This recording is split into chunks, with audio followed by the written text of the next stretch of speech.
Assalamualaikum warahmatullahi wabarakatuh. Kembali lagi di channel Berita Mistis. Untuk kisah kali ini ada sebuah kisah dari subscriber kita yang bernama Haryanto Saro. Dan kisah yang akan saya bawakan kali ini yaitu sebuah kisah yang berjudul 15 hari hidup di alam lain. Sebelum kita masuk ke ceritanya, tekan dulu tombol like video ini dan jangan lupa tekan juga tombol subscribe channel ini. Dan nyalakan juga lonceng notifikasinya agar tidak ketinggalan cerita-cerita baru dari channel ini. Dan bagi teman-teman yang punya pengalaman horor dan pengen dibawain di sini, nanti silahkan saja hubungi kontak admin yang sudah saya sertakan di kolom deskripsi. Dan seperti apa untuk kisah kali ini, langsung saja kita simak berikut ini.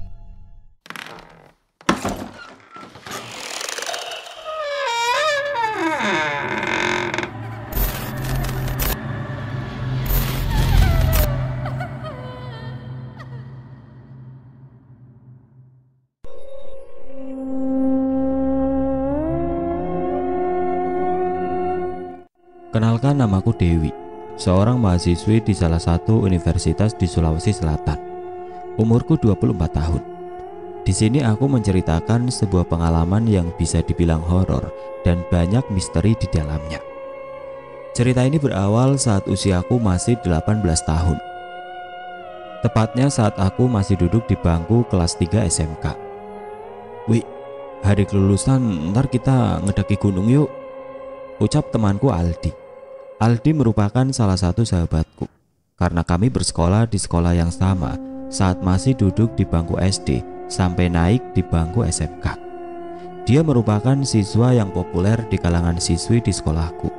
Maklumlah, wajah yang rupawan dengan sifat yang baik mampu memikat banyak hati wanita di sekolahku dulu. Walaupun aku sebagai sahabatnya tahu dia merupakan pria yang pemalu kepada wanita. Makanya walaupun banyak wanita yang mendekatinya, belum ada satupun yang mampu membuatnya jatuh hati. Oh ya, balik ke cerita. "Idih, emang lu pernah ngedaki ya pak?" Sahutku yang saat itu masih mengunyah nasi kuning di mulutku. Karena saat itu kita sedang makan di kantin sekolah. "Ya nggak apa-apa, kan bisa ntar lihat panduannya di internet. Gampang itu mah," balas Aldi menimpali ucapanku. "Ya emang lu pikir naik gunung gak capek apa? Ntar kalau gua capek, lu mau ngegendong gua?" Sahutku bercanda. "Iya gue gendong lu, tapi habis itu gue buang ke jurang, mau?" balas Aldi menimpuk kepalaku dengan sedotan. "Sekate-kate lu bang. Tapi siapa aja nih yang mau ikutan?" timbalku kepadanya. "Kita berdua aja kali, biar vibes romantisnya dapat," balasnya mencubit pipiku yang membuat banyak mata langsung memandangi kami bingung. "Jis, kampret ih," ucapku menggeser tangannya dengan sewot dari pipiku. "Mau ya mau, ayolah buat rayain kelulusan kita nih," rayunya dengan memasang wajah yang sok manis. Walaupun memang manis sih, sejenak aku berpikir, menimbang-nimbang ajakan dari Aldi. Bukan masalah apanya, tapi di antara kami belum ada yang pernah mendaki. Masa mendaki modal dengkul doang? Akhirnya aku mengiyakan ajakannya tersebut, hitung-hitung buat merayakan kelulusan kami, walaupun belum tentu kami lulus. Hari pengumuman pun tiba. Aku dan Aldi serta teman kelas yang lain sedang menunggu di pinggiran lapangan. Sesekali beberapa adik kelas menyapa Aldi. Ya, hanya Aldi. Padahal kami duduk lumayan banyak di situ. "Aduh, nasib orang ganteng ya gini," katanya setelah adik kelas tersebut lewat. "Ih," cibirku dengan gaya seperti orang pengen muntah. Satu persatu guru pun naik ke mimbar, menyampaikan pendapat serta saran kepada kami, siswa kelas 3 yang sebentar lagi akan lulus. Di akhir pidato, kepala sekolah kami menyuruh kami ke papan pengumuman untuk melihat nama-nama yang lulus serta yang tidak lulus. Aku dan Aldi pun berhambur menuju papan pengumuman untuk mengecek nama kami. Dengan susah payah kami menerobos antrian yang cukup padat karena banyak siswa yang ingin mengecek nama mereka masing-masing. Banyak siswa yang girang setelah mereka tahu mereka lulus.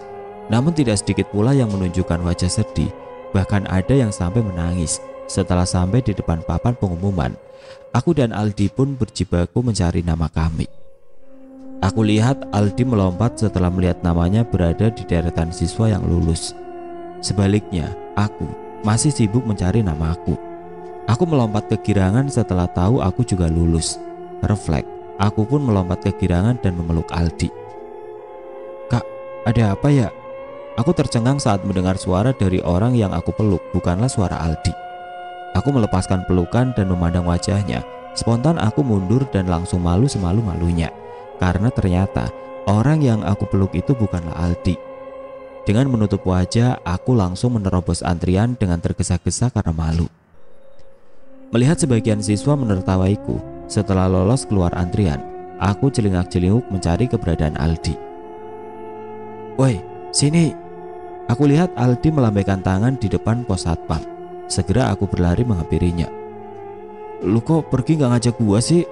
ucapku setelah sampai di dekatnya. "Ye, lo aja kali yang budek.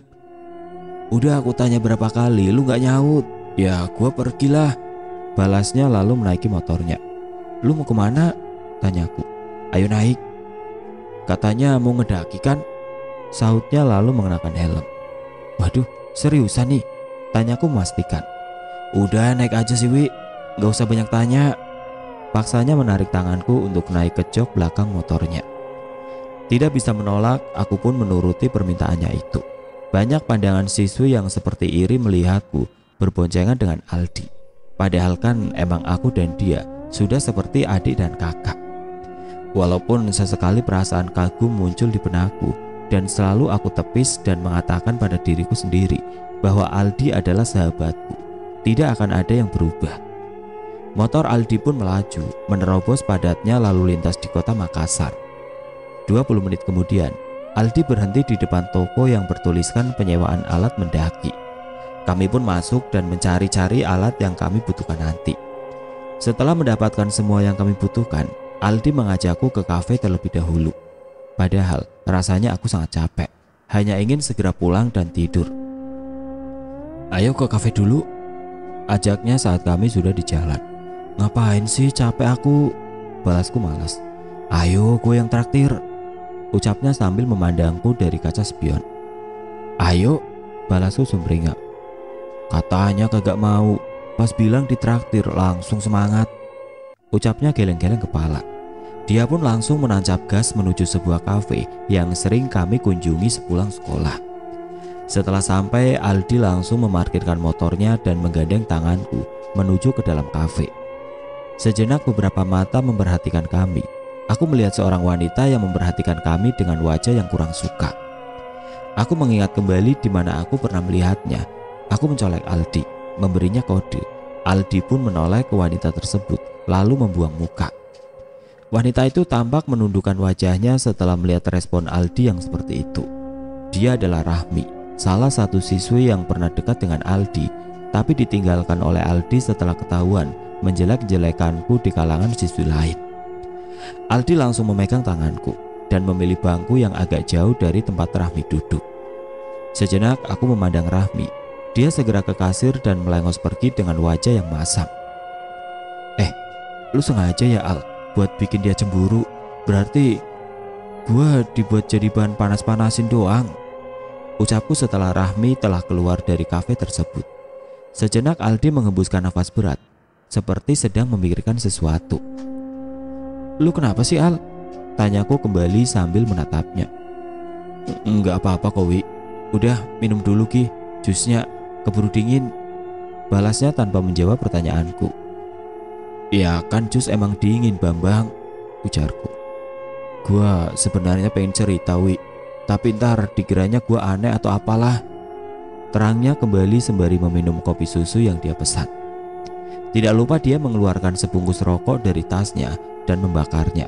Kemudian aku lihat dia menghirup dalam-dalam rokok tersebut, seperti ada beban yang sedang dia pikirkan. "Ya elah, lu kan emang aneh dari dulu. Gak bisa serius, ujung-ujungnya bercanda. Ganteng tapi jomblo, aduh," ujarku mencibirnya.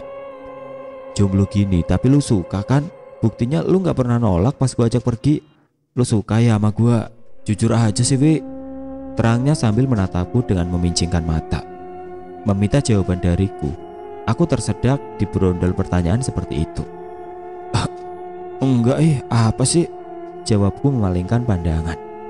Gini Wi, kenapa ya? Akhir-akhir ini gue sering mimpiin kakek-kakek berjanggut putih, menggunakan sorban, berkuda, dan berpakaian perhiasan layaknya anggota kerajaan zaman dulu. Terus setiap kali aku tanya itu, cuma dibalas senyum doang.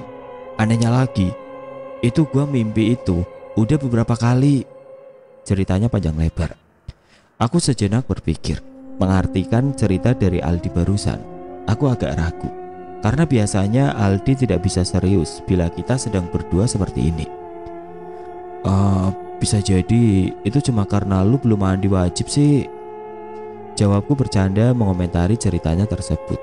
Aldi hanya memasang wajah datar dan tidak menanggapi celotehanku tersebut. Males ngomong sama lu, udah ah. Jadi gimana nih rencana kita kemarin? Ujarnya menanyakan kembali topik pendakian yang kami rencanakan dari awal. Gua mah sebisanya lu Al, kan lu yang bonceng gua. Lagian lu yang ngajak gua kan? Jawabku. Besok aja gimana Wi? Tanyanya kembali. Ih, gak capek lu? Masa gak ada istirahat sih? Balasku sembari mengambil cemilan yang ada di atas meja. Gua paling biasanya besok Wi, soalnya 3 hari lagi itu pengen ke rumah nenek yang di kota M buat ziarah. Ujarnya bercerita. Ya udah deh, gue ikut rumah, tapi temenin gue izin sama ortu ya. Terus lu yang buat alasan, oke? Tanyaku memastikan. Oke sip, udah kalau gitu. Balasnya terlihat bahagia. Kami pun menghabiskan minuman kami dan menuju pulang sehabis adzan Isya berkumandang. Maklumlah, aku anak perempuan yang amat dijaga oleh orang tuaku. Jika bukan karena Aldi yang sudah sangat dekat dengan keluargaku, tidak mungkin aku memiliki kesempatan untuk pergi mendaki. Ingat ya, besok jam 7 gue kesini buat jemput lo. Kalau belum bangun, gue siram air comberan. Ujarnya setelah berhenti di depan rumahku. Iya bawel amat sih, balasku sewot. Oke dah, sholat terus langsung istirahat biar gak capek besok. Ucapnya setelah berlalu menjauh. Aku tersenyum, melambaikan tangan melihat Aldi yang sudah menjauh dari pandanganku. Wi, Dewi, bangun. Aku mendengar suara berisik di telingaku. Sangat pelan, namun dapat kurasakan hembusan nafasnya. Aku mengercapkan mata, sejenak menarik nafas panjang dan memperbaiki perasaanku yang masih setengah sadar. Perlahan aku buka mataku. Tidak ada seseorang yang kulihat. Aku hampir terlonjak kaget saat berbalik badan dan melihat Aldi yang sudah rebahan di dekatku dengan pakaian outdoor, layaknya orang yang ingin pergi survival di hutan. Akhirnya bangun, ucapnya setelah duduk dan tersenyum melihatku yang malu karena wajahku pasti masih berantakan. Aku tidak menjawabnya. Lekas aku bangun dan berlari kecil menuju kamar mandi, membasuh wajah dan memperbaiki perasaanku. Aku keluar kamar mandi mengedarkan pandangan ke sekeliling kamar. Kosong. Aldi sudah tidak ada. Kemana dia? Batinku. Tidak berpikir lama, aku segera meraih handuk dan mandi. Setelah mandi, aku membuka lemariku, memilih setel apa saja yang cocok untuk aku gunakan naik gunung nanti. Aku meraih baju kaos lengan panjangku, tidak lupa mengambil jaket army yang cukup tebal. Kemudian celana gunung yang sangat jarang aku gunakan. Setelah selesai, aku meraih tas gunung yang aku sewa kemarin bersama Aldi. Kemudian menuju dapur untuk sarapan. Mau naik gunung Wi? Tanya mama setelah aku duduk di kursi meja makan. Iya mah, bareng Aldi kok, jawabku lalu menenggak air putih di hadapanku. Iya mama tahu kok, Aldi udah cerita tadi. Itu cuma berdua. Tanya kembali mama. Iya mah, emang kenapa? Tanyaku balik, melihat wajah mama yang seperti memikirkan sesuatu. Enggak, emang kamu dengan Aldi gak ada hubungan apa-apa Kawi? Tanya mama membuatku hampir tersedak saking kagetnya mendengar pertanyaan tersebut. Iyalah mah, gak ada lah. Lagian kan mama tahu, aku dan Aldi kan udah sahabatan sejak kecil dulu, terangku kepadanya. Tapi kan bisa saja kamu punya perasaan kepada Aldi Wi. Lagian Aldi kan tampan, baik, keluarganya juga baik kan?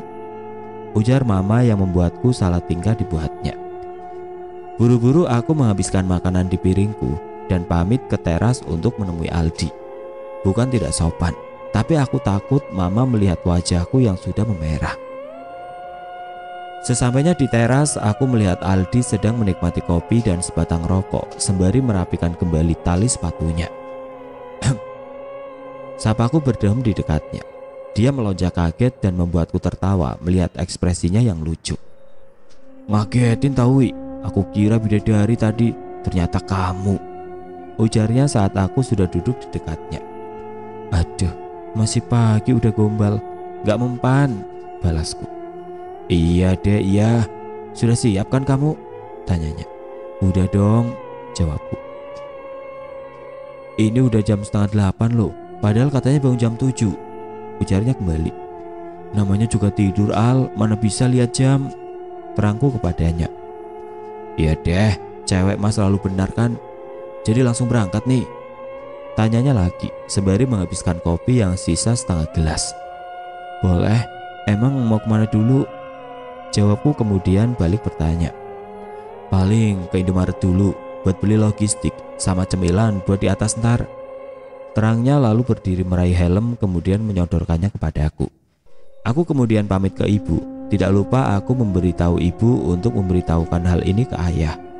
Maklum jam segini ayahku sudah berangkat kerja, sehingga aku belum sempat izin kepadanya. Kami berdua pun pamit, kemudian segera menuju Indomaret terdekat sesuai yang direncanakan oleh Aldi. Sehabis membeli semua yang diperlukan, kami langsung kembali melanjutkan perjalanan menuju gunung yang akan kami tuju.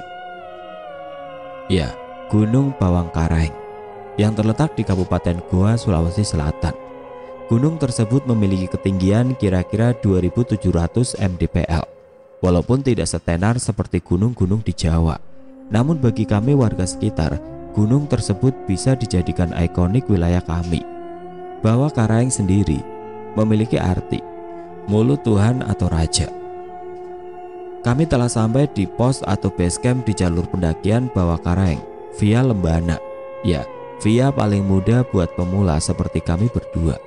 Alasannya tentu saja, untuk aku dan Aldi jalur ini sangat cocok. Aldi masuk ke pos registrasi tersebut, tidak lupa memintaku menunggu di depan pos saja. Terlihat Aldi menunjukku, mungkin petugas pos bertanya teman pendaki yang akan ditemani. Aku tersenyum. Aldi membalasnya dengan memasang wajah meledek, sambil menjulurkan lidahnya. Aku hanya tertawa melihat tingkahnya tersebut yang tidak kenal tempat. Selesai mendaftar, kami pun mulai pendakian. Tidak lupa Aldi mengajakku untuk melakukan doa terlebih dahulu. Dia mengeluarkan sebuah tasbih berwarna biru muda yang sangat indah. "Itu apa Al? Tumben lu bawa begituan?" tanya aku menunjuk tasbih tersebut. "Oh, ini tasbih dikasih sama bapak, katanya peninggalan kakek dulu," jawabnya kembali melanjutkan doanya. Sekitar pukul 11 siang kami sudah berjalan memasuki area pendakian. Lahan dan kebun warga menjadi pemandangan pertama yang kami nikmati. Masih diisi dengan tingkah Aldi yang membuat aku tertawa dan kadang memintaku untuk bernyanyi. Ya, dia sangat suka mendengarkan aku bernyanyi.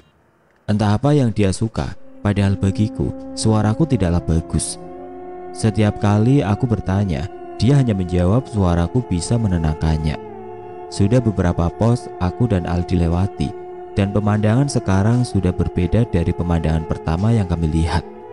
Beberapa pohon cemara dan pinus serta ilalang setinggi lutut menjadi hal yang menemani pendakian kami saat itu. Sesekali aku meminta Aldi berhenti sejenak untuk memberiku waktu mengatur nafas serta mengistirahatkan lutut yang sudah terasa nyeri akibat melewati medan yang cukup menyiksaku. "Mau aku gendong?" tanya Aldi tiba-tiba saat kami sedang beristirahat di bawah sebuah pohon. Jawabku gelagapan karena ditanya seperti itu. Kurasakan wajahku memerah akibat malu. Ditatap dalam oleh Aldi yang berjongkok di hadapanku sambil tersenyum, yang mampu membuatku salah tingkah. Kulihat wajahnya yang sekarang dibasahi dengan keringat. Walaupun tidak kelihatan capek, aku tahu Aldi hanya berpura-pura kuat di hadapanku. Lap dulu itu muka, udah kayak gorengan tahu nggak?" ujarku sambil menyodorkan sapu tangan kepadanya. "Tanganku sakit Wi, lapin boleh nggak?" ujarnya bertingkah manja. "Idih, lap sendirilah, manja amat jadi cowok, cibirku sembari melempar sapu tangan kepadanya. Aldi hanya tertawa lalu bersender di pohon pinus. Suara orang mengobrol mengalihkan pandanganku kepada Aldi. Aku melirik jalur pendakian. Dari atas, aku melihat beberapa orang pendaki berjalan. "Misi kak," sapa pendaki tersebut saat melewatiku. Aku hanya tersenyum membalas sapaan dari pendaki tersebut. Mereka terdiri dari 1 orang lelaki dan 3 orang perempuan. Yang aku tebak, mereka seumuran denganku dan Aldi. Kulirik 2 orang perempuan yang berjalan paling belakang. Mereka sedang menyapa Aldi dengan memasang wajah yang sok manis. Menurutku, entah kenapa aku merasa tidak suka melihat tingkah mereka.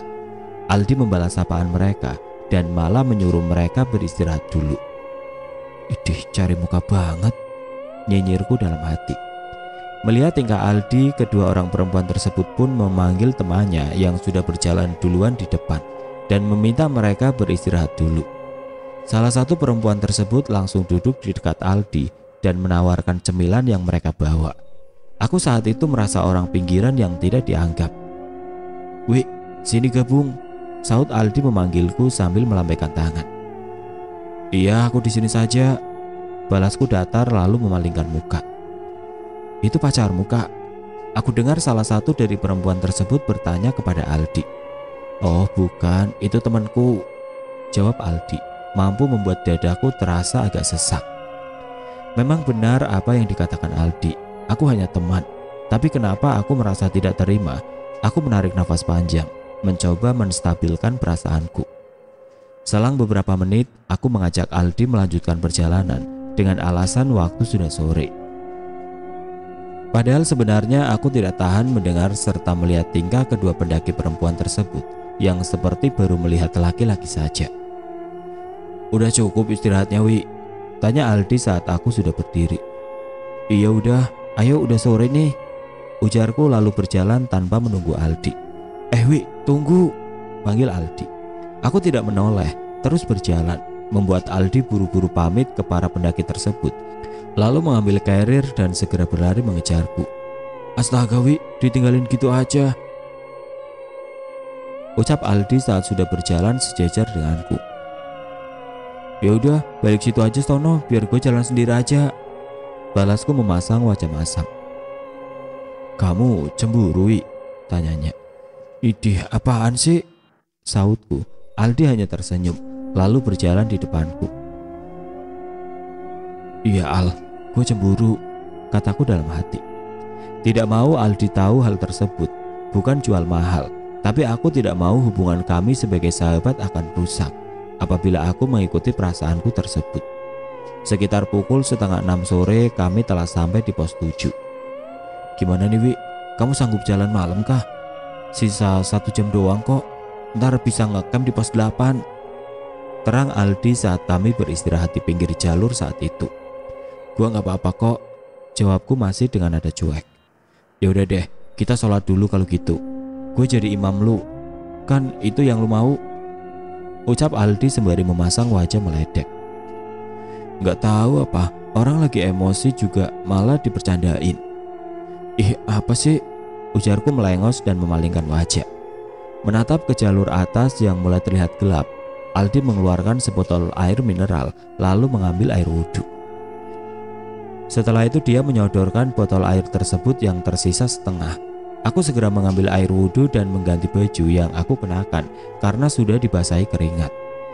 Aldi melakukan adzan yang ternyata dia memiliki suara yang sangat indah, mampu membuatku tersentuh. Selesai azan, Aldi memberiku isyarat agar ke dekatnya untuk segera melakukan sholat maghrib. Aku segera menuju ke tempat yang ia tunjuk.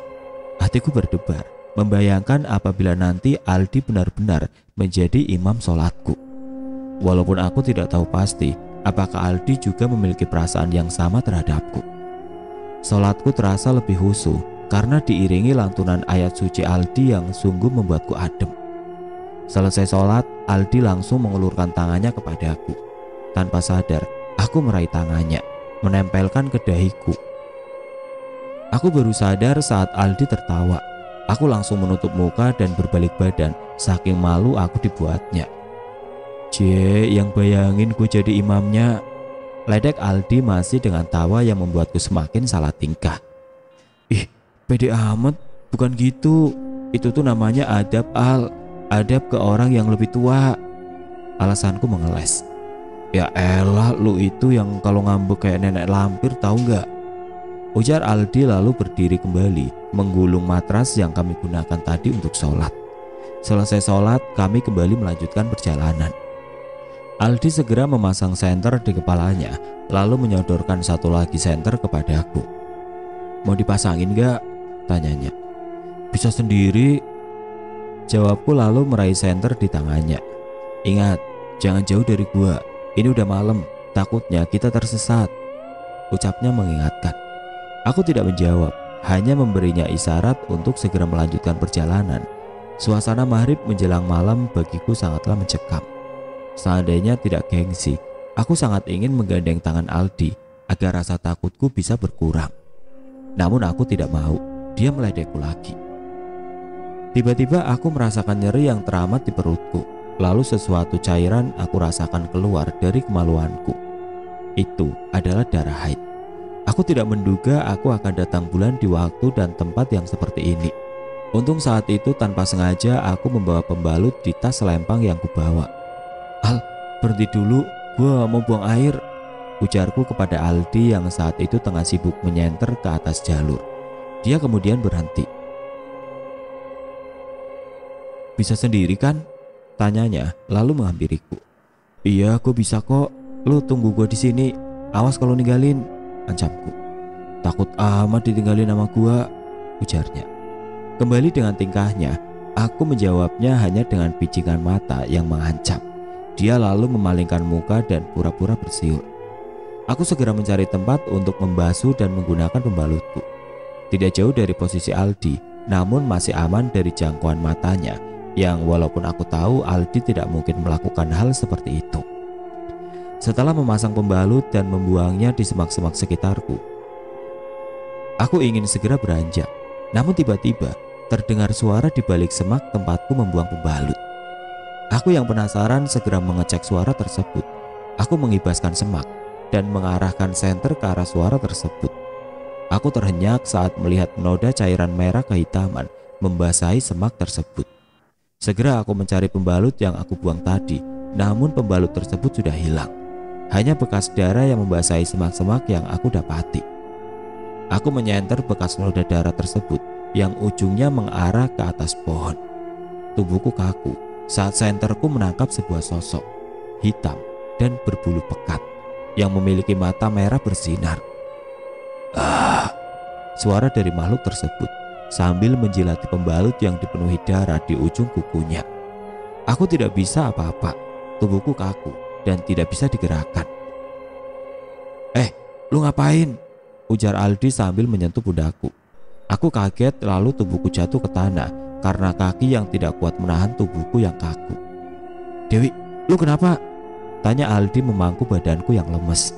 Aku tidak menjawab, bukan karena tidak mau, tapi lidahku terasa keluh untuk digerakkan. Aldi lalu mengambil sebotol air kemudian meminum lalu menyemburkannya ke wajahku. Aku spontan kaget. Lu kenapa sih Al? Kok nyembur ke muka gua? Ucapku saat aku sudah bisa menggerakkan badan dan lidahku. Kan biasanya di TV-TV kayak gitu, Wi. Jawabnya merasa tidak bersalah. Lalu membantuku berdiri. Aku kembali menoleh ke tempat sosok tadi berada, namun nihil. Hanya aku dapati kegelapan yang mencekam di tempat tersebut. Aku segera menyeret tangan Aldi memintanya meninggalkan tempat tersebut. Lu tadi kenapa sih, Wi? Kencing kok lama amat. Gua kira lu ketiduran tadi. Tanya Aldi saat kami berdua sudah berjalan agak jauh dari tempat tersebut. Sejenak aku mengambil air minum dan membasahi tenggorokan yang masih terasa sesak. Udah, gak usah dibahas, jawabku singkat. Aldi mengerti. Dia hanya memandangi wajahku dengan bingung. Sepanjang perjalanan Aldi berusaha mengeluarkan jurus-jurus pamungkasnya untuk membuatku tertawa.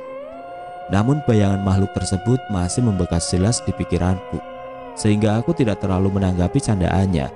Dari kejauhan aku melihat kerlap-kerlip dari beberapa tenda pendaki yang sudah berdiri. Aku melihat jam sudah menunjukkan pukul 7:30 malam. Akhirnya sampai di pos 8, Wi. ucap Aldi sembari menunjuk plang penanda di salah satu batang pohon. Aku dan Aldi sibuk mencari tempat landai yang tidak terlalu dipadati oleh tenda pendaki lain. Agak jauh memang, namun masih bisa mendengar suara pendaki lain tertawa serta bercanda dengan temannya masing-masing. Segera Aldi membuka carrier yang ia bawa, kemudian mengeluarkan tenda serta matras dari dalam. Dia hanya menyuruhku menunggu dan memperhatikan. Cekatan Aldi membangun 2 tenda untuk kami. Selang beberapa menit, tenda akhirnya siap, walau dengan susah payah. "Sholat isya dulu yuk," ajak Aldi sesaat setelah selesai berwudu. Aku menolak dengan alasan capek. Aldi memaklumi dan segera melakukan sholat isya di dekat tenda kami. Sembari menunggu Aldi selesai sholat, aku segera menyiapkan nesting serta kompor portable dari dalam carrier yang Aldi bawa. Niatku ingin memasak untuknya, karena dalam perjalanan tadi beberapa kali aku mendengar suara dari perut Aldi yang meminta jatah untuk diisi. Kasihan rasanya melihatnya menahan lapar. Walaupun menu yang akan aku masak bukanlah menu yang mahal, tapi setidaknya aku ada usaha untuknya. Segera aku keluarkan 4 bungkus mie instan serta 2 butir telur dan 4 bungkus sosis untuk topping. Setelah semuanya matang dan sudah siap, tidak lupa aku menyeduh teh madu untukku dan kopi susu jahe untuk Aldi pastinya, karena dia penikmat kopi garis keras. Hampir setiap kali kami singgah di kafe, tidak akan pernah lepas dari kopi susu kesukaannya. Setelah semua siap, aku hanya duduk sambil memandangi Aldi yang sedang khusyuk dengan sholatnya. Samar-samar aku mendengar suara yang memanggilku dari kejauhan. Kadang terdengar tepat di belakangku, kadang terdengar jauh. Aku menoleh ke kiri dan ke kanan mencari sumber suara tersebut. Lalu mataku menangkap kembali sebuah mata merah menyala yang sedang memperhatikanku di sebuah pohon yang tidak jauh dari tenda kami berdiri. Aku spontan menutup mataku, tidak mau kejadian tadi terulang kembali. Aku melonjak kaget saat tiba-tiba sebuah tangan menepuk pundakku. "Lu kenapa, Wi?" Suara Aldi. Aku membuka mata kemudian menghadap ke belakang memastikan bahwa itu benar-benar Aldi. Syukurlah, itu beneran Aldi yang terlihat seperti bingung menatapku. "Ah, gak apa-apa kok Al. Ini gue cuma kelilipan jadi ngucek mata. Lupa, ternyata tadi habis megang lombok." Alasanku mencoba menghilangkan kebingungan Aldi. "Oh, ini siapa yang masak? Lu ngundang Chef Juna ya?" Tanyanya lagi. Aku tahu dia pasti akan meledekku lagi. "Ya gua lah, siapa lagi coba?" balasku. "Emang tahu masak? Kirain kamu taunya makan doang," ujarnya lagi diiringi senyum yang mengintimidasiku. Aku mengelak. "Ya udah gak usah dimakan, udah dimasakin malah ngeledek," jawabku memasang wajah jutek dan mengambil sepiring mie yang sudah aku masak tadi. Tidak aku hiraukan Aldi yang mencoba meledekku. Setelah capek melihatku yang tidak menggubris ledekannya, dia lalu duduk di dekatku dan mengambil sepiring mie yang sudah aku siapkan untuknya. Aku perhatikan, dia sangat lahap menikmati makanan yang aku masak. Bahkan piringnya bersih tidak bersisa. "Itu lapar apa doyan?" Candaku melihat sisa makanan menempel di bawah bibirnya. "Doyan, asalkan kamu yang masak, aku doyan," ucapnya tanpa melirik padaku. Aku tersedak mendengar ucapannya yang mampu membuat aku salah tingkah. Setelah kami makan, Aldi mengambil segelas kopi susu yang aku buatkan tadi. Walaupun sudah agak dingin, kami berdua duduk di dekat api unggun yang Aldi buat tadi. Dia mengambil gitarnya, memintaku menyanyikan sebuah lagu. Malam itu kami habiskan dengan nyanyian serta petikan gitar dariku dan Aldi, serta bintang yang menyaksikan kami berdua. Sekitar pukul 11 malam, Aldi menyuruhku untuk masuk ke dalam tenda. "Wih, lu tidur duluan aja Ki," perintah Aldi saat melihatku yang menggigil kedinginan. Aku tidak membantah dan segera masuk ke dalam tenda untuk merebahkan badanku yang sudah terasa sangat lelah akibat perjalanan tadi. Tidak butuh waktu lama, aku langsung terlelap. Saat badanku sudah berada di dalam sleeping bag, baru sebentar mataku terpejam. Aku terbangun dikarenakan tepukan di pundakku. Aku membuka mata dengan malas, lalu melihat siapa yang membangunkanku. Seorang wanita. Aku bergegas bangun dan keluar dari sleeping bagku. Aku duduk, lalu bertanya kepada wanita yang berada di depanku. "Kenapa ya, Kak?" tanyaku sesaat setelah kesadaranku kembali. "Kak, itu cowok yang di depan temennya," dia balik bertanya. "Iya, emang kenapa ya?" jawabku.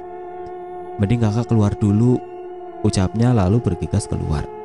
Aku yang memikirkan hal yang tidak-tidak tentang Aldi segera keluar untuk mengecek apa yang sebenarnya terjadi. Saat sudah di luar tenda, aku melihat Aldi sedang dikerumuni oleh 2 orang pendaki laki-laki yang aku tebak itu adalah teman dari pendaki perempuan yang membangunkanku tadi. "Dia kenapa?" tanyaku lalu bergegas menghampiri tubuh Aldi yang seperti sedang dipangku oleh salah satu pendaki tersebut. "Tadi kami lewat, Kak, lalu melihat teman kakak sedang bersila dan berzikir sambil memegang sebuah tasbih di tangannya. Lalu kami coba menyapanya, namun bukannya dijawab, dia tiba-tiba jatuh dan pingsan," jawab orang yang sedang memangku Aldi. Aku mencoba menepuk-nepuk pipi Aldi dan membangunkannya, namun tidak ada respon apa-apa. Aku yang mulai panik, pikiranku mulai dikuasai pikiran yang tidak-tidak. Aku takut Aldi kenapa-napa. Aku takut Aldi akan meninggalkanku. Aku meminta kepada kedua pendaki laki-laki tersebut untuk membopong tubuh Aldi ke dalam tenda untuk dibaringkan. Apalagi cuaca malam itu sangat dingin. Takutnya tubuh Aldi kedinginan dan membuat kondisinya semakin memburuk. "Makasih, Kak, kalian balik aja ke tendanya, biar aku sendiri yang jagain temanku," ucapku setelah tubuh Aldi sudah dibaringkan di dalam tenda. "Tapi kamu gak apa-apa sendiri?" tanya pendaki perempuan yang membangunkanku tadi. "Iya, gak apa-apa kok, Kak, lagian ini juga udah jam 12 malam," jawabku sambil melirik jam yang melingkar di pergelangan tanganku. Akhirnya mereka bertiga pun pamit untuk kembali ke tenda mereka.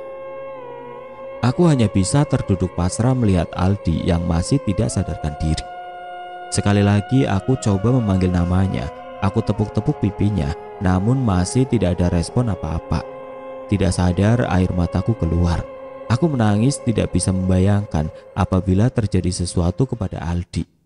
"Al, bangun, jangan kayak gini, gue sayang sama lu Al, please bangun buat gue," ucapku lirih nyaris tanpa bersuara. Tiba-tiba Aldi terbangun dengan wajah berkeringat dan seperti bingung. Dia menatap dan mengedarkan pandangan, lalu menatapku. "Wih, kenapa gue bisa di dalam tenda? Dan apa yang terjadi sampai lu nangis?"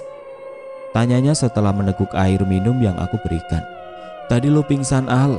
Untung ada pendaki yang bantuin tadi. Lu kenapa, Al? Kok bisa pingsan?" jelasku kepadanya. "Udah, gue gak apa-apa kok. Lu jangan nangis lagi dong, jelek tahu," balasnya bergurau, lalu mengelap air mataku dengan sapu tangan yang aku berikan tadi kepadanya. "Udah gak usah ngeles, cerita dulu lu kenapa?" ucapku meminta penjelasan kepadanya. Aku tahu dia suka menutupi apa-apa yang bisa membuatku khawatir. "Bener, gue gak kenapa-napa kok," balasnya seraya mengelus rambutku. Aku tidak mau memaksanya untuk bercerita. Mungkin betul dia sedang kelelahan. Setelah agak tenang, kembali aku masuk ke dalam sleeping bagku untuk melanjutkan tidurku yang sempat terjeda tadi. Aldi pamit untuk menghirup angin segar di luar. Aku mengiyakan saja. Setelah Aldi keluar, aku hanya melamun, menatap langit-langit tenda di atasku. Tidak sadar aku kemudian terlelap.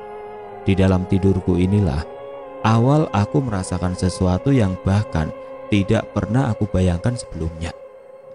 Tiba-tiba aku terbangun di dalam hutan, di bawah sebuah pohon besar. Aku mengedarkan pandangan, mengamati tempat yang sangat asing bagiku saat ini. Lalu terdengar suara yang memanggilku, suara lelaki. Kemudian dari sebuah jalan setapak, aku melihat lelaki yang sedang berjalan ke arahku. Aku memincingkan mata, memperhatikan dengan seksama lelaki tersebut. "Kamu kok tidur di sini, Wi? Tadi aku cariin, aku kira kamu pulang duluan ke rumah," ucap lelaki tersebut setelah sampai di hadapanku. Lalu menaruh seikat kayu bakar yang ia bawa di pundaknya. Tampan, ya, tidak bisa aku pungkiri lelaki tersebut memang tampan. Dia seumuran denganku. "Kamu siapa?" tanyaku kepadanya. "Aku Arif." "Penyakitmu kambuh lagi. Tadi aku cariin ternyata di sini," balasnya kemudian menyodorkan air minum kepadaku. dari sebuah gelas bambu yang ia bawa di pinggangnya. Aneh, kenapa dia tahu nama aku? Lalu penyakit apa yang ia maksud? Di saat masih bingung, aku disuruhnya untuk mengikutinya pulang. Aku yang saat itu sedang linglung pun hanya bisa mengikutinya dari belakang. Kami berjalan melewati pematang sawah serta kebun-kebun warga. Aku terasa asing dengan tempat ini.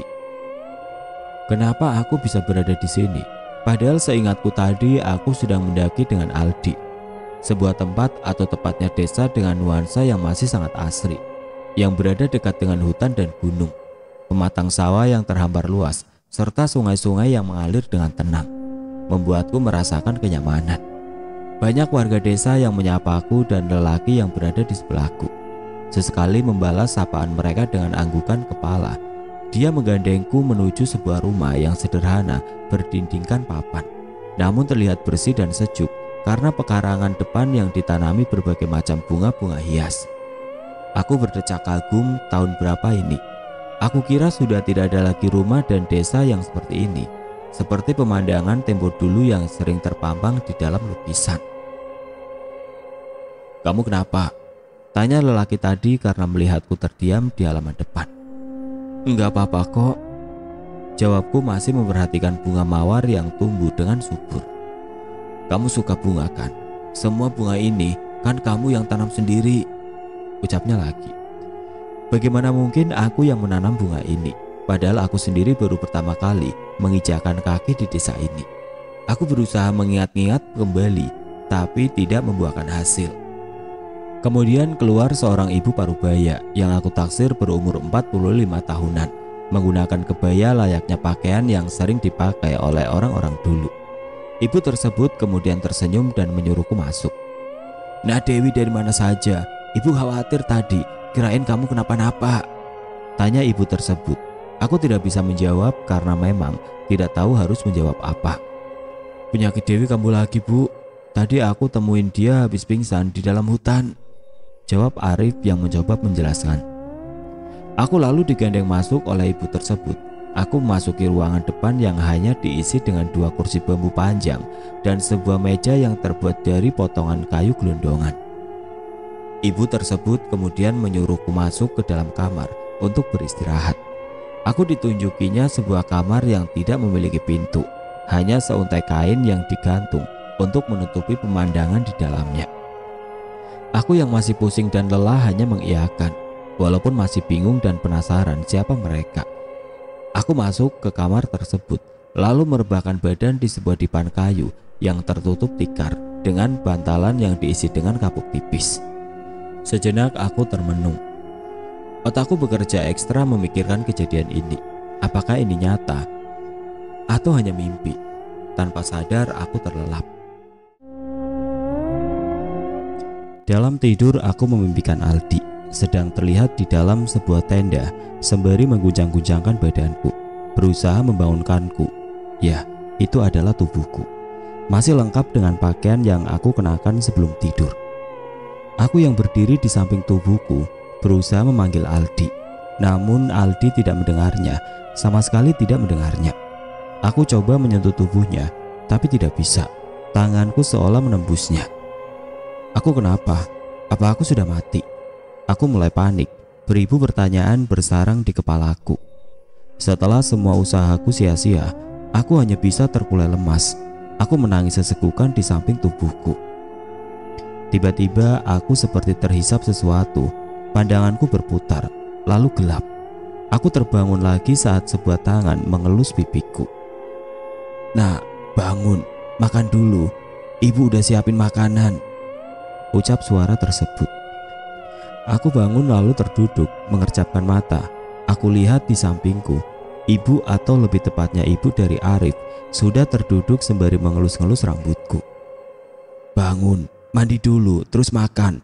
Ibu sama Arif tungguin di belakang ya," sambungnya kemudian beranjak meninggalkanku. "Iya Bu," jawabku. Aku pun lekas bangun kemudian mengambil handuk atau tepatnya kain tipis yang tergantung di dekat sebuah lemari kayu yang sudah usang. Lekas aku memakai handuk tersebut lalu berjalan menuju halaman belakang rumah tersebut. Berjalan melewati samping rumah, aku sampai di sebuah bambu panjang yang mengucurkan air. yang sumber airnya berasal dari gunung di belakang rumah ini. Aku lekas mandi tanpa membuka kain yang aku gunakan. Dingin dan sejuk saat pertama kali air menyentuh kulitku. Setelah mandi, aku kembali menuju ke dalam kamar. Namun aku bingung karena aku tidak membawa pakaian apapun. Mataku lalu melihat sebuah kebaya dan kain sarung sama seperti yang digunakan oleh Ibu Arif, sudah tersiap di atas dipan. Tidak punya pilihan lain, aku bergegas memakai pakaian tersebut. Lalu bercermin, terlihat rapi dan anggun walaupun hanya menggunakan kebaya dan sarung yang sederhana. Aku lalu berjalan keluar rumah menuju ruangan belakang dekat dapur yang terdapat meja makan kayu kecil. Kulihat Arif dan Ibu sudah duduk bersila di dekat meja makan. Tidak ada kursi memang, karena memang meja itu hanyalah meja pendek. Mereka tersenyum saat melihatku. "Sini nak, makan dulu," ucap Ibu menyuruhku duduk di dekatnya. Aku membalas senyum dan segera duduk di dekatnya. Terlihat beberapa makanan di atas meja, bukan makanan mewah, tapi mampu membuatku berselera. Sambal, sayur daun singkong, dan ikan kering yang sudah sangat jarang aku makan. Kini aku nikmati dengan lahap. Ibu sesekali bercerita tentang Arif, menceritakan kehidupan mereka. Dan dari cerita itulah aku tahu ternyata aku sudah bersama mereka selama 1 bulan. Mereka bilang Arif menemukanku di lereng gunung dengan keadaan tidak sadarkan diri. Saat itu Arif sedang mencari kayu bakar, melihatku tersandar di sebuah pohon. Dia lalu menggendongku menuju rumahnya. Aneh, kenapa aku tidak ingat akan hal itu? Dan seingatku, aku sedang melakukan pendakian dengan Aldi. "Sudah, gak usah dipikirin, kamu makan dulu," ucap Arif membuyarkan lamunanku. Aku tersenyum dan segera melanjutkan makan. Malam itu aku tertidur dengan keadaan yang menggigil. Mungkin karena aku tidak biasa dengan suhu dingin pegunungan. Tiba-tiba Arif masuk ke kamarku lalu duduk di dekatku. "Belum bisa tidur?" tanyanya sambil tersenyum. Aku yang dipandangi seperti itu juga karena saat itu aku hanya dibalut secari kebaya, salah tingkah karena jarak kami yang begitu dekat. Walaupun di sebalik cahaya yang temaram, aku masih bisa melihat wajah Aldi yang memiliki mata coklat pekat, alis yang tebal dan hidung yang mancung, mampu membuat jantungku berdegup kencang. Iya dingin," jawabku sekenanya. Arif lalu berdiri, menuju keluar kamar lalu kembali dengan membawa sehelai kain yang cukup tebal. Lalu menyuruhku memakainya sebagai selimut. "Ini dipakai dulu biar gak kedinginan," ujarnya. "Makasih," balasku. Arif tersenyum lalu beranjak keluar. Sial, diperlakukan seperti itu, aku malah tidak bisa tertidur. Untungnya suara hewan-hewan malam dan gerimis saat itu mampu membuat mataku terlelap, walau membutuhkan waktu yang lama. Malam itu lagi-lagi aku bermimpi. Dalam mimpiku, melihat tubuhku yang ditandu oleh tim SAR dan beberapa pendaki lain yang tidak aku kenal. Namun di belakangku masih ada satu lagi orang yang ditandu. Aku seketika kaget saat melihat tubuh yang terbaring tidak sadarkan diri di dalam tandu tersebut. Ya, itu adalah Aldi. Mengapa Aldi bisa begitu? Apa yang terjadi? Sangat ingin rasanya aku berhambur untuk bertanya apa yang terjadi. Tapi jangankan menyentuh, bahkan aku pun tidak dapat dilihat dan didengar oleh semua orang yang ada di situ. Apa aku sudah mati? Lalu apa yang terjadi kepada Aldi? Apakah dia juga sama sepertiku? Beribu pertanyaan memenuhi pikiranku. Aku hanya terduduk, menangis sejadi-jadinya karena tidak bisa berbuat apa-apa. Aku hanya bisa menyaksikan semua orang berlalu tanpa ada satu orang pun yang menyadari keberadaanku. Tiba-tiba kembali telingaku mendengar suara yang memanggilku. Suara Arif, ya, aku tahu suaranya. Tanpa sadar rohku seperti tertarik oleh sesuatu yang tidak terlihat. Lalu aku terbangun, kembali ke tempat di mana aku terbaring tadi.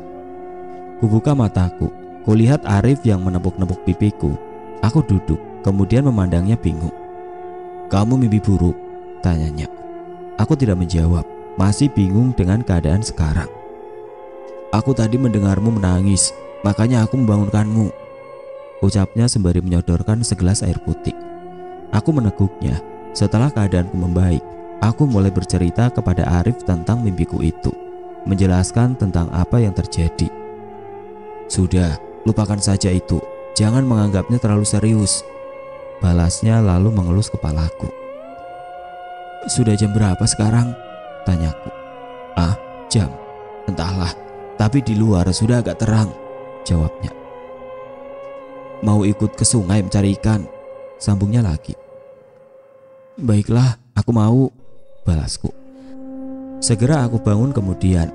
Arif keluar lalu kembali dengan membawa joran pancing. Aku hanya membawa pakaian ganti yang diberikan oleh ibu. Di perjalanan Arif sesekali berhenti menungguku yang tidak bisa berjalan cepat karena kain yang aku pakai menghambat pergerakan kakiku. "Mau ku gendong?" tanyanya.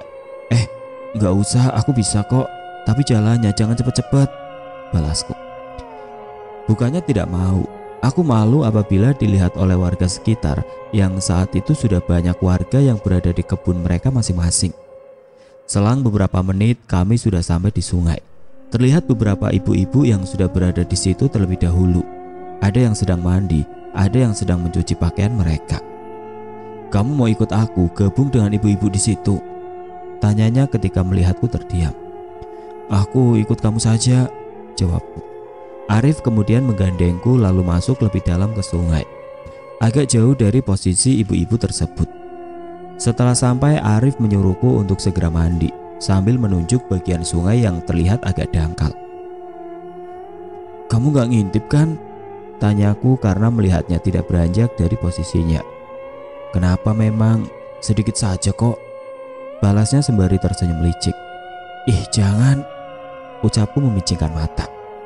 "Kan kamu mandinya gak lepas kain itu, pakai saja," katanya lagi sambil tertawa. Iya ya," ucapku. Aku pun perlahan turun ke sungai yang airnya sangat dingin, namun terasa sejuk. Arif hanya memandangiku sembari tersenyum, kemudian bergeser mencari tempat untuk memancing. Mengeluarkan cacing dari tempat bambu yang ia bawa, aku pun fokus untuk membersihkan badanku. Walau hanya menggunakan air sungai sudah cukup, Arif memanggilku untuk segera naik. "Naiki, ini udah cukup," ucapnya sembari melambaikan tangan. Aku segera bergegas untuk naik, padahal aku masih ingin berendam karena membuatku nyaman. Kulihat Arif sudah menenteng beberapa ekor ikan yang lumayan besar. "Wah, dapat banyak," ucapku sumringah. "Iya, buat makan pagi bentar. Tahu masak nggak?" ujarnya dengan wajah seakan meragukanku. "Ntar aku yang masak ya, jangan dimakan," balasku sewot. Iya, buktiin," ucapnya lagi.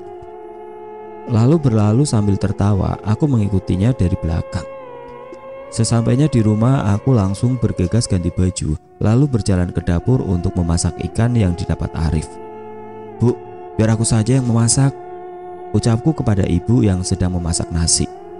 Kulihat Arif tertawa melihat sikapku yang tidak terima dikatainya tadi. Segera aku mengeluarkan jurusku, meracik masakan dengan bumbu seadanya. Dengan perjuangan yang cukup gigih, akhirnya semua masakanku jadi. Aku lalu menyuruh ibu dan Arif untuk duduk di meja makan, biar aku yang menyiapkan semuanya. Saat semua sudah tertata di atas meja, aku menyuruh mereka untuk mencicipi masakanku. Dengan hati berdebar, aku menunggu respon mereka. Walaupun aku yakin masakanku pasti enak. Kulihat ibu mangguk-mangguk lalu memberikan jempol sembari tersenyum. Arif malah memasang wajah datar.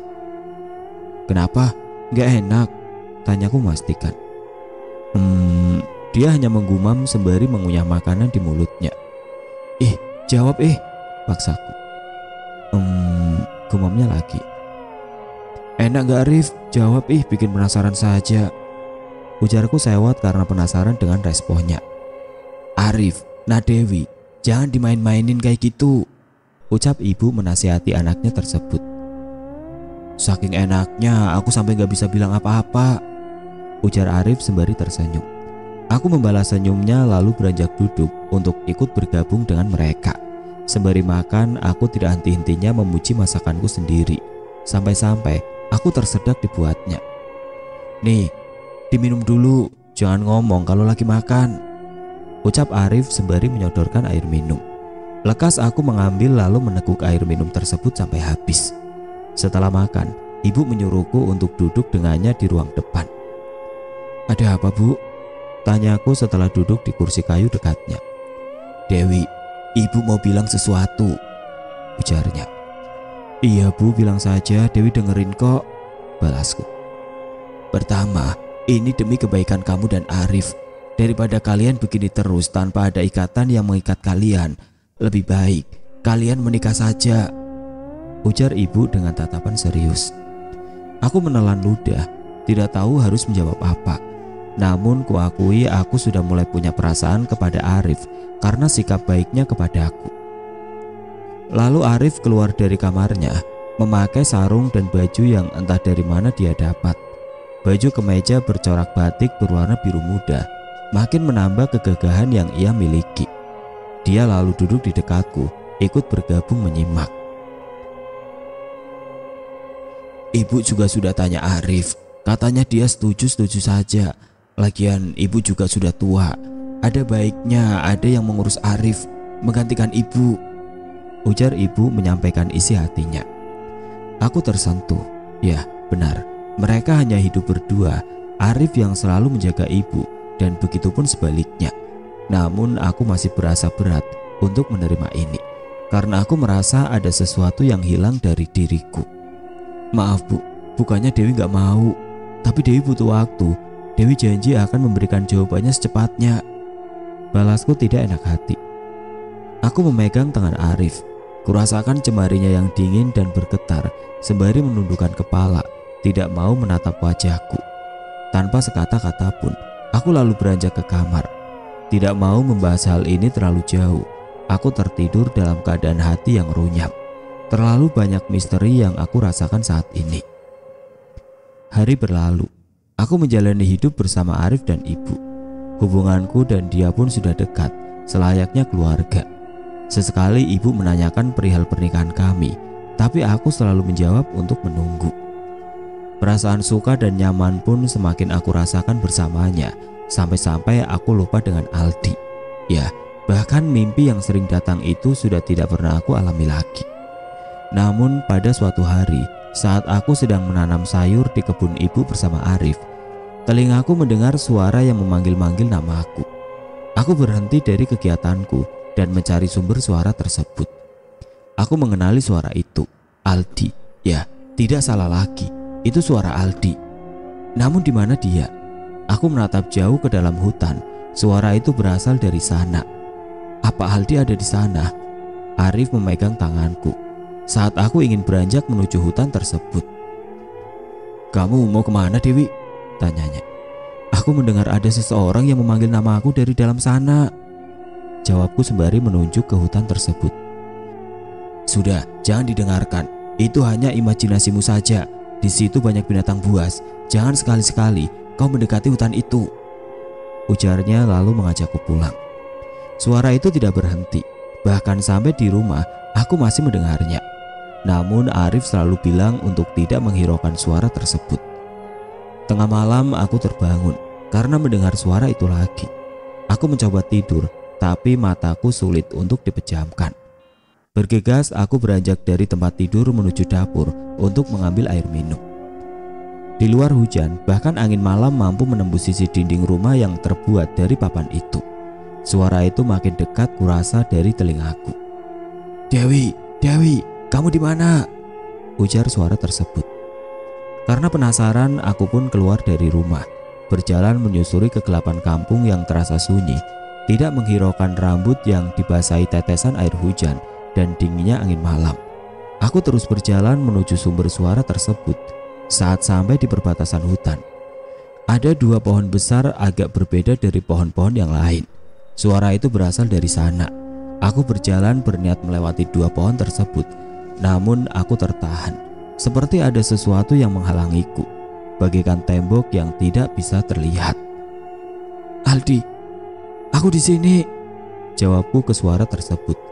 Beberapa saat hening, namun, Dewi, itu kamu? Kamu di mana, Wi? Ini aku, Aldi, balas suara tersebut. Aku di sini, Al. Kamu di mana? Ujarku lagi berusaha mencari jalan untuk melewati pohon tersebut. Dewi, kamu jangan nyerah. Tunggu aku, balas suara tersebut. Tiba-tiba aku mendengar suara orang melangkah di belakangku. Tidak sempat menoleh, semua menjadi gelap. Aku tidak sadarkan diri lagi. Aku kemudian terbangun lagi di tempat tidurku saat pagi. Aku keluar melihat ibu yang sudah menyiapkan makanan. "Bu, Arif di mana?" tanya aku setelah duduk di dekatnya. "Arif ada urusan, dia keluar sebentar. Paling sebentar lagi dia akan kembali," jawab ibu lalu menyuruhku makan. Selesai makan, aku kembali teringat akan kejadian tadi malam, di mana aku keluar rumah lalu pingsan di tengah hutan. "Bu, siapa yang mengantarku ke sini?" tanyaku kepada ibu saat kami berdua sedang mencuci baju di sungai. "Ah, ngantar kemana, nak?" tanya balik ibu bingung. "Seingatku, aku tadi malam keluar rumah lalu pingsan di hutan dekat kebun," jawabku. "Enggak, nak. Mungkin kamu mimpi. Lagian tadi malam ibu bangun untuk minum, masih melihatmu terbaring di tempat tidur," jawabnya lagi. Bagaimana bisa? Apakah tadi malam aku bermimpi? Padahal aku ingat betul, tadi malam aku keluar dari rumah dan menuju hutan. "Sudah, nak, lupakan saja. Itu mungkin mimpi buruk," ujarnya lagi sembari mengelus kepalaku. Aku mengiyakan walaupun masih memikirkan tentang hal tersebut. Sore tiba, Arif tidak kunjung pulang. Ibu terlihat khawatir beberapa kali bolak-balik menunggunya di depan pintu. "Bu, Arif kemana? Kok belum pulang-pulang?" tanyaku padanya yang saat itu berdiri di ambang pintu. Aku juga merasakan hal yang sama. Tidak bisa aku pungkiri, aku khawatir akan keadaan Arif. Tidak biasanya dia pergi sampai selama ini. Entah apa yang terjadi kepadanya. Beberapa saat kemudian terlihat Arif berjalan dari kejauhan. Aku segera menghampirinya, tidak sengaja memeluknya karena saking khawatir dengan keadaannya. "Kamu dari mana saja? Aku sama ibu khawatir banget," ucapku berada di pelukannya. Aku mendongak memperhatikan wajahnya. "Kamu kenapa? Itu kenapa berdarah, Rif?" sambungku melihat wajahnya yang lebam dan bibirnya yang agak berdarah di bagian bawah. "Aku nggak apa-apa kok," jawabnya memaksakan memasang senyum kepadaku, lalu menggandeng tanganku menuju rumah. Ibu terlihat senang saat melihat Arif kembali. Namun ekspresinya berubah saat melihat wajah Arif yang babak belur, bak habis berkelahi atau dipukuli. Aku bergegas ke belakang untuk menyiapkan makanan untuknya, lalu memanggilnya untuk makan malam. Aku terbangun saat samar-samar mendengar suara orang mengobrol di ruang depan. Aku ingin beranjak bangun, memperhatikan dengan seksama suara tersebut. Suara ibu dan Arif. Apa yang mereka obrolkan di jam tengah malam seperti ini? Aku pasang baik-baik pendengaranku. "Iya, Bu, kita harus membawa Dewi pergi dari sini. Aku takut temannya tersebut datang untuk mengambil Dewi," ucap Arif. Aku tambah penasaran mendengar percakapan itu. Aku lalu beranjak, kemudian berjalan perlahan ke dekat pintu untuk mengintip pembicaraan mereka. Terlihat Arif dan ibu yang terduduk di ruang depan. "Lalu kenapa wajahmu bisa seperti itu, nak?" tanya ibu kepada Arif. "Aku tadinya berniat masuk ke hutan untuk membunuh teman Dewi tersebut. Namun ada sesuatu yang menjaganya, Bu. Aku bahkan tidak bisa menyentuhnya," jawab Arif sambil meringis kesakitan. "Kenapa, nak? Jangan sampai dia tahu keberadaan kita. Keinginanmu untuk memiliki Dewi akan terhalangi," ujar ibu.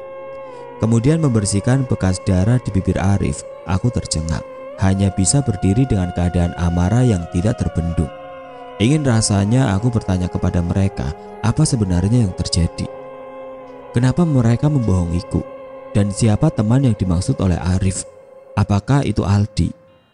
Dadaku naik turun, menahan rasa sesak di dalam hatiku. Apakah semua yang dikatakan oleh ibu dan Arif selama ini bohong? Kenapa mereka melakukan itu? "Tenang, nak, ibu akan membantu meminta bantuan kepada raja," ujar ibu mengelus kepala Arif. "Jangan, Bu. Aku tidak mau kau akan dijadikan budak nanti. Biar aku yang berusaha dan mencari cara untuk masalah ini.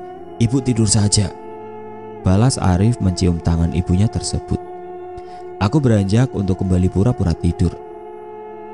Karena melihat mereka berdua beranjak dari posisinya, otakku malam itu dipenuhi pertanyaan yang bersarang. Siapa sebenarnya ibu dan Arif? Dan siapa yang mereka maksud?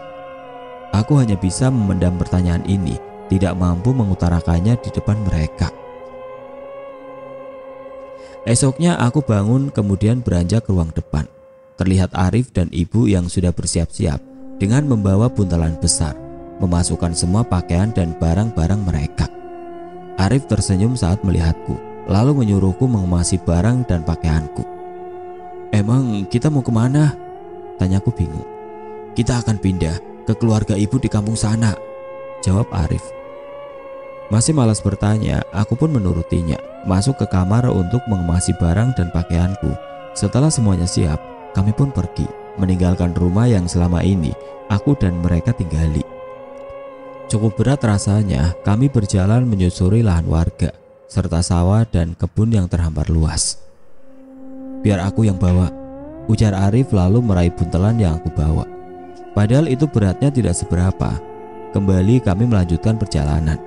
Aku sebenarnya sangat ingin bertanya tentang apa yang mereka bicarakan tadi malam. Namun tidak enak dengan ibu apabila aku dibilangnya menguping pembicaraan mereka. Setelah beberapa lama berjalan, kami sampai di depan sebuah gerbang tinggi megah dengan 2 penjaga yang berdiri. Ibu kemudian berjalan ke penjaga tersebut dan menunjukkan sebuah batu kepada mereka. 2 penjaga tersebut lalu membuka gerbang dan mempersilahkan kami masuk. Sebuah bangunan megah bak istana menyambut penglihatanku, dengan kegiatan orang-orang yang sibuk berlalu lalang melakukan kegiatan mereka masing-masing. Kami berjalan masuk ke pintu bangunan tersebut. "Ini di mana, Rif?" tanyaku masih tidak berhenti melihat sekelilingku. "Ini istana Rajawi. Dulunya ayahku bekerja di sini sebagai penasihat raja. Namun setelah ayah meninggal, ibu lebih memilih untuk hidup jauh dari kerajaan. Padahal sebenarnya kami sebagai keluarga memiliki hak tinggal di sini," cerita Arif. Melewati beberapa ruangan dan lorong, kami sampai di sebuah ruangan yang sangat luas. Terlihat seseorang yang berwibawa duduk di atas sebuah singgasana yang megah, dengan beberapa wanita berdiri di dekatnya, mengenakan pakaian mewah dengan mahkota di atasnya. Bisa aku tebak itu adalah raja. Arif menyuruhku menunduk dan tidak mengucapkan sepatah kata pun. Aku hanya disuruhnya diam. Ibu kemudian berjalan mendekati raja dan memberi hormat. Aku tidak terlalu paham akan apa yang mereka bicarakan. Namun intinya, ibu meminta untuk tinggal di sini karena haknya sebagai istri dan keluarga dari keluarga kerajaan dulu. Raja menyetujuinya, namun sang raja meminta agar Arif bersedia menjadi pengabdi dari kerajaan. Setelah pembicaraan itu, kami pun dibawa ke ruangan yang berisi kamar-kamar yang kata Arif itu diperuntukkan untuk para pelayan dan keluarga kerajaan. Kami diantar ke 3 kamar yang berbeda. "Kamu jangan terlalu dekat dengan orang-orang di sini karena mereka memiliki sifat yang buruk, suka menyakiti orang asing," kata Arif saat aku hendak masuk ke kamar yang ditunjukkan oleh pelayan yang membawa kami. "Iya, aku paham kok. Kamu juga hati-hati," jawabku lalu memasuki kamar tersebut. Sebuah kamar yang cukup mewah, walaupun tidak semewah ruangan lain di luar. Namun ini cukup indah dengan lantai yang berwarna merah berkilau dan dinding yang diisi dengan berbagai pajangan. Aku segera bergegas merebahkan badanku. Letih rasanya setelah berjalan jauh tadi. Tidak butuh waktu lama, aku pun terlelap di atas kasur. Seseorang membangunkanku dari tidurku yang lelap. Aku bangun terburu-buru karena mendengar suara gaduh di luar. "Ibu, ada apa?" tanyaku saat melihat orang yang membangunkanku adalah ibu. "Bangun nak, ayo kita pergi dari sini," ucap ibu menyeret tanganku. Aku hanya mengikutinya. Terlihat beberapa pelayan yang mengintip dan memperhatikan keluar jendela. "Kembalikan Dewi," sebuah suara yang aku kenal terdengar di luar. Aku berhenti lalu berlari ke arah suara tersebut. Terlihat seseorang yang sangat kukenal dan sudah lama tidak kulihat. Seorang pemuda dengan sikap dan sifatnya yang mampu membuatku nyaman, walaupun seringkali aku kesal dibuatnya. "Al, aku di sini," teriakku kepadanya lalu berjalan menghampirinya. Aldi menoleh kepadaku lalu tersenyum. "Jangan Dewi, tetap di sini," tahan Arif menghentikanku. "Tapi dia temanku," jawabku kepadanya yang tidak digubris olehnya. Suasana saat itu seperti subuh, tidak terang dan tidak gelap. Kulihat beberapa penjaga terlihat sudah terkapar di tanah. Arif kemudian berlari ke arah Aldi sembari membawa senjata di tangannya, melompat tinggi dan hendak menyerang Aldi. Aku berteriak ketakutan. Namun Aldi segera melompat mundur dan membalas Arif dengan mengayunkan tasbih yang berada di tangannya yang mengeluarkan cahaya berwarna biru. Lalu Arif terpental mundur. Namun tidak menyerah, kembali dia berusaha menyerang Aldi. Aku memintanya berhenti, namun dia sama sekali tidak mendengarkanku. Beberapa kali Aldi mengelak dan membalas serangan dari Arif. Arif yang berada di posisi tidak diuntungkan pun kemudian duduk bersila. Lalu cahaya berwarna merah menyelimuti tubuhnya. Sebuah tanduk tumbuh di atas kepalanya dan matanya berubah menjadi warna merah menyala. Dia menggeram, kemudian senjata yang ada di tangannya perlahan berubah menjadi besar dan bertambah besar. Dia kemudian melompat, menyerang Aldi secara membabi buta. Aldi yang melompat menghindari serangan tersebut sesekali terjatuh dan terpukul mundur, terkena sabetan senjata dari Arif. Darah mengalir dari punggungnya yang terkena senjata tersebut. Aku yang terduduk lemas hanya bisa menangis, tidak tahu harus bagaimana. Aldi menatapku, masih bisa memberikan senyum dengan keadaan yang seperti itu. Dia kemudian bersilah, memutar tasbih yang ada di tangannya, sembari mulutnya tidak berhenti bergumam. Dengan ajaib, badannya terangkat. Sebuah lingkaran cahaya biru besar berada di belakangnya. Arif yang melihat itu mundur, lalu cahaya biru itu mengeluarkan segumpal cahaya bulat yang mengeluarkan aura dingin.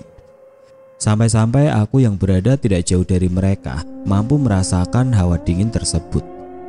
Arif berlari menghindari gumpalan tersebut, namun kemanapun Arif berlari, cahaya itu terus mengikutinya. Sampai saat Arif terkena cahaya tersebut, lalu terjatuh ke tanah dengan badan yang kaku seperti es. Badannya yang tadi diselimuti cahaya merah kini memudar, serta tanduk dan matanya kembali seperti semula. Aku berlari menghampirinya, memastikan keadaannya tersebut. "Arif, bangun!" ujarku berusaha menyadarkannya. Sebuah darah hitam keluar dari mulutnya. Tiba-tiba hawa berubah menjadi sangat panas. Sebuah goncangan mampu membuat tanah di sekitar berguncang. Lalu sosok raja melompat dari dalam istana. Raja keluar dari istana diiringi prajurit-prajurit yang sangat banyak. "Siapa yang berani berbuat dan mengacau di istanaku?" teriak raja murka. "Aku," balas Aldi dengan wajah yang tidak ada takut-takutnya sedikit pun. "Ternyata kau anak manusia. Tidak tahukah kau siapa aku?" ujar raja dengan suara tawa yang menggelegar. Sang raja yang berdiri dengan membawa pedang dan tombak di kedua tangannya kemudian memerintahkan pasukannya untuk menyerang Aldi. Dengan yakin Aldi maju, menerabas dan mengayunkan tasbihnya. Cahaya dari tasbih tersebut mampu membuat para prajurit tersebut berjatuhan dan terhempas. Walaupun sesekali Aldi terpukul mundur karena saking banyak prajurit yang menyerangnya. Pertempuran itu terjadi beberapa saat, sampai setengah dari pasukan itu tumbang dan prajurit yang tersisa berpikir dua kali untuk menyerang. Aku lihat Aldi yang di beberapa bagian tubuhnya dipenuhi luka. "Cukup hebat kau, wahai anak manusia, mampu mengalahkan prajuritku," ucap raja lalu melompat ke depan barisan pasukannya yang tersisa. "Tapi kau jangan bangga dulu, ini baru permulaan," sambungnya lagi masih dengan tawanya yang sangat keras. "Sudahlah, jangan banyak bicara. Aku ingin membawa pulang calon istriku yang diculik oleh bangsamu," balas Aldi menunjukku. Dasar, di saat seperti ini bisa-bisanya dia bilang begitu. Bahkan masih bisa tertawa melihatku yang kebingungan. Raja yang muak kemudian memerintahkan prajuritnya yang tersisa untuk menyerang. Para pasukan yang kuperkirakan berjumlah puluhan itu pun beramai-ramai menyerang Aldi. Pertempuran kembali terjadi. Masih sama seperti sebelumnya, semua prajurit yang menyerang Aldi terhempas, bahkan ada yang langsung hilang. Dengan susah payah Aldi mengalahkan mereka semua. Bahkan kini mulutnya kembali mengeluarkan darah. Aku berlari menghampirinya. "Al, kamu gak apa-apa?" tanyaku. "Astaga Wi, gak lihat apa? Ini badan udah penuh luka, masih ditahannya gak apa-apa," jawab Aldi. "Udah, kamu mundur dulu, biar aku selesain dulu. Ingat, ntar kalau sudah keluar dari sini, kamu masakin aku, sambungnya lagi.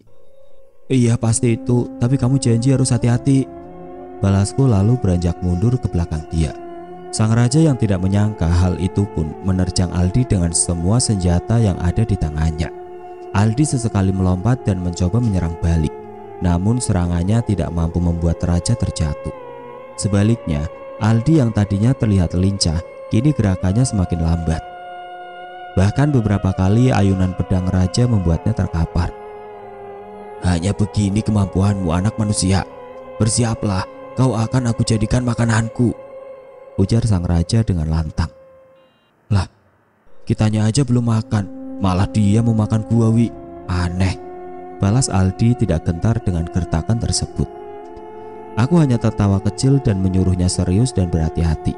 Aldi kembali bersila dan bergumam. Tiba-tiba keluar aura kuning yang sangat terang menyelimuti tubuhnya. Tasbih yang berputar di tangannya berubah menjadi sebilah pedang yang mengeluarkan api berwarna biru. Aldi berdiri lalu menyerang sang raja dengan sangat cepat. Sang raja yang tadi terlihat sombong kini harus bersusah payah meladeni serangan Aldi yang tidak ada hentinya. Beberapa kali sang raja menggeram kesakitan saat pedang yang dibawa oleh Aldi mengenai tubuhnya. Sang raja mundur lalu berteriak dengan kencang dan lantang. Sebuah tanduk tumbuh di kepalanya, sama seperti tanduk yang dimiliki oleh Arif, namun terlihat lebih besar dan panjang. Sebuah taring keluar dari sela-sela bibir sang raja, matanya berubah merah, dan senjata tombak dan pedang yang ia bawa kini menyatu, membentuk senjata yang berbentuk tombak, namun pedang di ujungnya.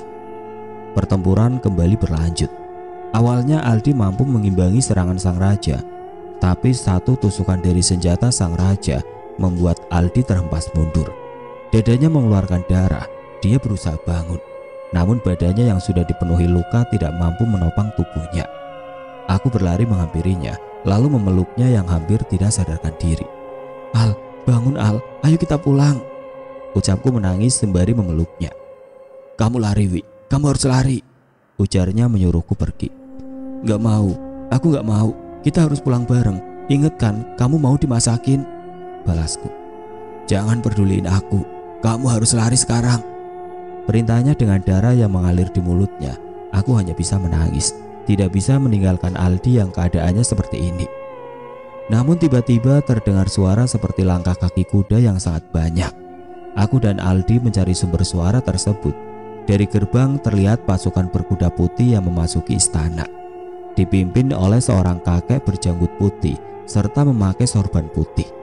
Aldi bangun setelah melihat kakek tersebut. Kakek tersebut tersenyum saat melihatku dan Aldi. Dia kemudian memberi perintah kepada pasukannya untuk menyerang sang raja. Dia sangat kuat, kek, ujar Aldi. Bukan dia yang kuat, namun hatimu masih terdapat keraguan. Kau harus ingat, jika kita melakukan sesuatu, harus mengawalinya dengan meminta kepada Allah. Jangan hanya mengandalkan sebuah benda yang kita sendiri pun tidak tahu apa kegunaan dari benda tersebut, nasihat sang kakek kepada Aldi. Iya kek, maaf, aku yang salah melakukan sesuatu tanpa memikirkannya terlebih dahulu, tanpa meminta persetujuan dari kakek, balas Aldi menundukkan kepala. Kau tidak salah, niatmu sudah baik untuk menolong, namun ada baiknya kita memikirkan apa saja yang akan terjadi apabila kita melakukan itu, ujar sang kakek. Kemudian menyentuh kepala Aldi. Seketika luka yang tadi memenuhi tubuh Aldi langsung sembuh. Aku yang dari tadi tidak bisa berkata apa-apa, hanya bisa mendengarkan dan mengamati mereka berdua. Pandanganku teralih saat aku mendengar suara sang raja yang menggeram. Terlihat beberapa pasukan berkuda yang bersama kakek tadi mengangkat tubuh sang raja dengan cahaya biru yang terlihat seperti tali, melilit tubuh sang raja yang mencoba memberontak. Namun pada akhirnya semua usahanya sia-sia. Dia kemudian terkulai lemas dan jatuh ke tanah. Kamu nak, ayo pulang, keluargamu pasti khawatir denganmu, ucap sang kakek kepadaku. Iya kek, bagaimana dengan Aldi? Tanyaku. Sudah pulang Ki, jangan lupa siapin makanan yang enak ya, timpal Aldi sembari mengelus rambutku. Sang kakek hanya tersenyum. Hubungan baik dengan sesama manusia tidaklah salah, Namun jangan kau terjerat dengan hubungan yang bisa membawamu ke dalam kemaksiatan. Kembali sang kakek menasihati Aldi. Sejenak aku menoleh ke posisi Arif berada. Terlihat ibu yang sedang menangis di dekat tubuh anaknya itu. Aku merasa bersalah, namun juga tidak bisa berbuat apa-apa. Sang kakek kemudian menyuruhku memejamkan mata. Lalu terasa tubuhku melayang bagaikan tersapu angin. Aku kembali membuka mata saat suara wanita yang sangat aku rindukan terdengar di telingaku. Sebuah ruangan yang bersih dengan aroma obat-obatan yang familiar dengan rumah sakit. Aku terbangun, merasakan sekujur tubuhku yang sangat dingin. Aku lihat mama menangis di dekatku. "Mah," panggilku dengan suara lirih. Mama mendongak lalu berhambur memelukku, masih dengan tangisannya. "Kamu sudah sadar, Nak? Ini kamu kan, Nak?" tanya mama. "Iya, Mah." "Aku di mana?" tanyaku balik, memperhatikan selang infus yang terpasang di tanganku. "Ini di rumah sakit, Nak," jawab mama. Lalu memanggil perawat di luar. Segera beberapa perawat masuk lalu memeriksa keadaanku. Tidak henti-hentinya mama menangis dan mengucapkan syukur atas sadarnya diriku, walaupun aku masih bingung dengan apa yang terjadi. "Aldi di mana, Mah?" tanyaku kepada mama saat kami berada di dalam mobil. "Aldi ada di rumahnya mungkin, Nak. Sudah, kamu istirahat dulu. Jangan pikirkan hal-hal yang lain," jawab mama. "Ini, minum dulu," ujar ayah menyodorkan sebotol air minum kepadaku. Beberapa hari aku hanya berdiam diri di rumah. Ingin rasanya aku berkunjung ke rumah Aldi. Aku penasaran dengan keadaannya. Apa yang terjadi padanya? Aku mendengar suara ketukan di pintu kamarku. Bergegas aku membuka pintu.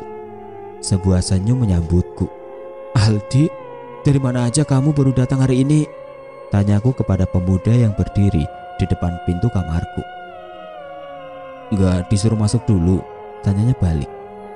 Belum sempat menjawab, dia segera masuk lalu duduk di pinggir ranjangku. Aku mengikutinya dari belakang. "Aku lapar nih," ujar Aldi saat aku sudah terduduk di dekatnya. Sejenak aku belum mengerti apa maksud Aldi. Namun beberapa saat kemudian aku pun ingat akan janjiku untuk memasak makanan untuknya saat aku masih ada di alam mimpi. Entahlah, aku tidak tahu alam apa itu. "Idih, masih inget lu ya?" jawabku. "Ingat apa coba? Orang gue cuma bilang lapar doang kok," balasnya tersenyum. Iya, tunggu," jawabku lalu bergegas ke dapur untuk menyiapkan makanan yang sudah aku masak sebelumnya. Akhirnya semua pertanyaan yang sudah menumpuk di kepalaku kini sudah mempunyai jawaban. Dari cerita mama dan Aldi bercerita saat itu dia ingin membangunkanku untuk makan saat kami masih di atas gunung. Namun aku tidak kunjung bangun. Aldi panik karena badanku yang dingin dan nafasku yang sangat lemah. Dia kemudian mencari bantuan ke pendaki lain. Perihal Aldi yang ditandu oleh tim SAR itu karena dia juga pingsan saat ingin turun. Lalu aku dibawa ke rumah sakit. Kata mama, aku sudah tidak sadarkan diri selama 15 hari. Bahkan mama dan dokter sudah hampir putus asa. Untungnya ada Aldi yang bersikeras dan menyemangati mama bahwa aku akan baik-baik saja. Hingga akhirnya aku sadarkan diri. Aku selalu menanyakan perihal apa yang terjadi sebenarnya padaku kepada Aldi. Namun dia selalu bilang untuk gak usah tahu akan hal itu. Beberapa kali aku masih sering bermimpi didatangi oleh sosok hitam dan berbulu. Hanya terdiam memandangiku dari balik pohon. Sesekali perasaan rindu kepada Arif dan ibu datang. Walaupun bagiku itu hanyalah mimpi. Namun kenangan yang kami lewati bersama masih membekas di ingatanku. Bahkan hingga saat ini, beberapa bulan kemudian, Aldi datang berkunjung dan memberitahuku bahwa dia akan masuk ke pesantren. Salah satu pesantren yang cukup terkenal di Pulau Jawa. Sampai kini Aldi belum pernah pulang, tapi komunikasi kami tidak pernah putus.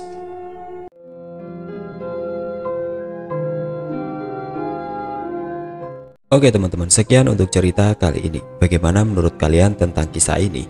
Tulis komentar kalian di kolom komentar. Dan bagi teman-teman yang baru bergabung, jangan lupa untuk like, komen, share, serta subscribe channel ini.